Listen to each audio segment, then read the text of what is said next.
Greetings and salutations, my name's David Rodwin, and this is some epic bullshit.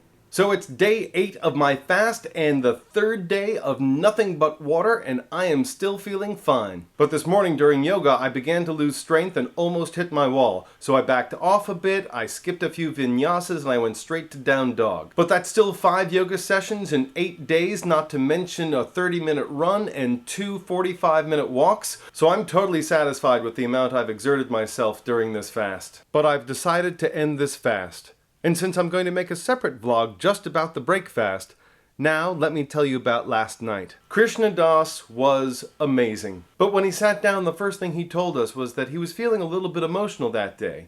And the reason was he invited someone to come to the Kirtan that night, and they wrote back in an email saying, listen, thanks for the invitation, but I'm just not that into Hindu devotional chanting these days. And Krishna Das just looked at us and said, really? That's what you think this is? This is medicine for the broken heart. Fuck it. Let's sing. And that just got me. First of all, I love spiritual leaders who curse. It makes them more human. Just when you think they've transcended normal life and have an aura of untouchability because they've reached this higher place, they make themselves real with a little swear word. But more than that was the heart of his sentiment. I immediately gave up my misgivings that Kirtan was just some sort of idol worship. So you can forget my vlog Sanskrit Surprise, though it's really fun to watch. Right here. In fact, what his saying that created was a specific intent around the meditation we were about to engage in. And that was radically different from the leader who told me a year ago that in fact all we were doing was praying to the statue Ganesh. And while in an earlier vlog I did, I promoted the idea of doing Kirtan in Hebrew instead of Sanskrit, in truth, it just doesn't sound right and it doesn't feel right in my voice. And I also think it doesn't create the right vibrations in the room. So I was thrilled to be singing in Sanskrit last night. He started with Sri Ram Jai Ram, which felt like a homecoming because it's the tune I'm most familiar with. And as the evening unfolded, I noticed that like any performer, he has a certain standard pattern before each song. He even has the same one-liners, and it was easy to tell the people who'd never seen Krishna Das perform live. They had no idea he was going to be so funny. He shaped his concert very much like the last one I went to, and the arc of the evening was actually very reminiscent of a Kabbalah Shabbat service. The songs became more and more fervent as the evening went along, bringing you to a higher elevation and also giving you a deeper sense of engagement. Divorcing yourself from the concrete world and allowing access to the ethereal, the immaterial, and the mysterious. The highlight of the evening was the Govinda chant. The music built, and the tempo increased, and the clapping became more and more rhythmic and faster. And we hit a groove and he wouldn't let it go. It seemed like the song was going to end and he just kept on going. I began clapping along so hard and so fast that it reminded me of the one evening that I actually joined a Klezmer band playing percussion without them even asking if I would. It was in 1995 and I was a 24-year-old graduate student at Northwestern. I'd always heard about the Chabad Lubavitch, but I didn't know much about them other than they had a house right there on campus. That and they were a bunch of Hasidim who actually proselytized amongst Jews in order to make them more religious. I also heard they knew how to party. And Purim is the biggest party of the year. So that evening I went over to the Chabad house, and the moment I arrived, some guy came up to me and said, hey, haven't seen you before. Hey, have a shot. L'chaim. Boom.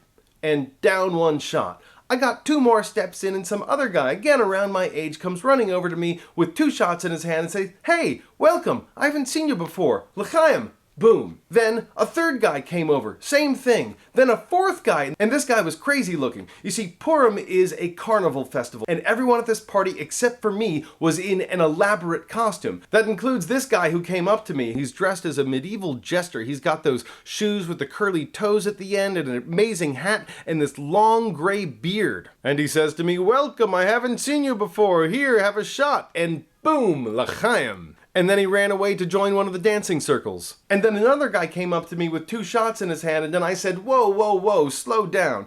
I've barely been here a few minutes. I already can't count the number of shots I've had. What kind of party is this, and who is that guy with that crazy beard? And this dude just looked at me and said, that was a rabbi, and the theme of the party is drink till the rabbi drops. L'chaim.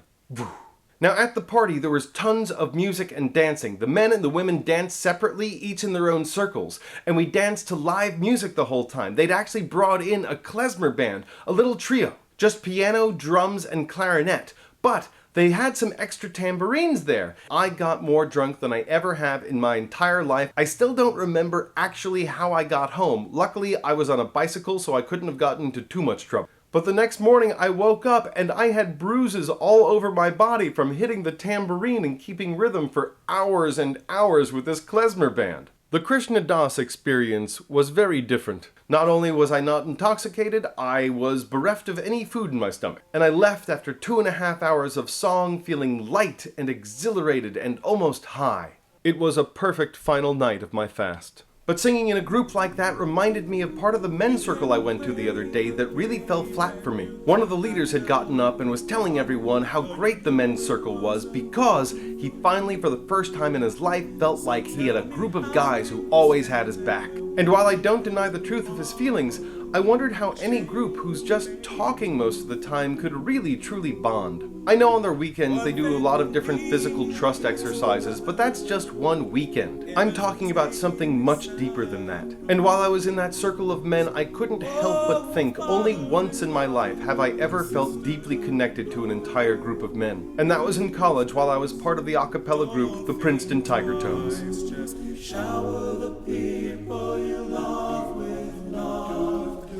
I went to Princeton primarily because of the Tones. When I visited the campus, while I enjoyed the classes, I hated almost every person I met. They were all such tools. And I was really tempted to go to Oberlin, which seemed much more my vibe.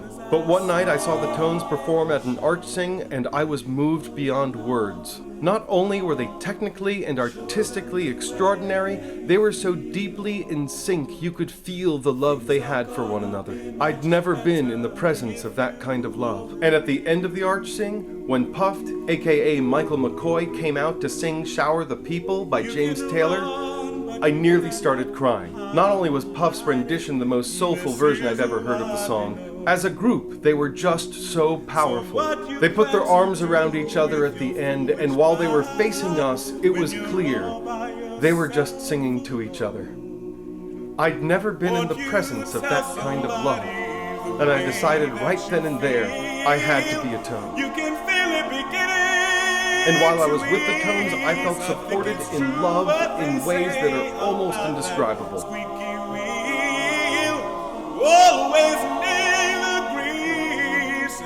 And I felt utterly invincible. And it's still the best thing I've ever done in my life. And now I have to bring something into my life that rivals that. I don't know what it is, but I know I need it. And now, I'm going to make some soup and break my fast.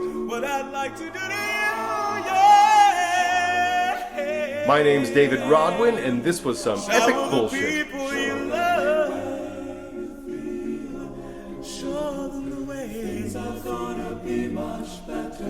If you only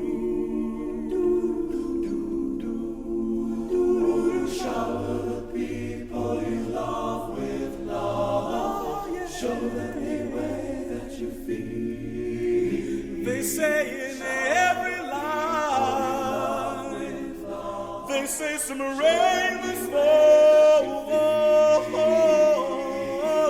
just like the pouring rain.